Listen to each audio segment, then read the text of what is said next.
ازاي تتشهر في لمح البصر؟ في واحد اعرابي قبل كده تبول في ماء زمزم. انت متخيل الاجرام؟ ماء زمزم. ولما سألوه انت عملت ليه كده، قال لهم حببت ان اذكر ولو باللعنات. المهم ابقى مشهور، مش مهم خالص ابقى مشهور بايه. في ناس كده عبيد شهرة، المهم اتشهر وخلاص. عايز تتشهر؟ اطلع اشتم في شيخ الشعراوي. عايز تتشهر؟ اطلع اعمل حاجة مخالفة لعاداتك وتقاليدك. عايز تتشهر؟ اطلع بيع دينك بالرخيص. عايزة تتشهري؟ اطلعي لعي وارقصي قدام الناس على التيك توك. هي دي الشهرة؟ لا والله ما دي الشهرة. مفيش اشهر من الشيطان. المهم انت مشهور بايه.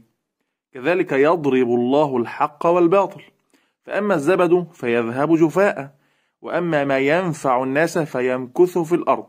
كذلك يضرب الله الأمثال. فعلك القبيح ده هيبقى في مزبلة التاريخ، وانت هتبقى شوية تراب، وهتبعث وهتسأل عن النقير والقطمير. وإن شاء الله اللي هيفضل في الأرض هو الخير واللي بينفع الناس. ربنا يجعلنا من المشهورين في السماء والأرض بالخير. السلام عليكم.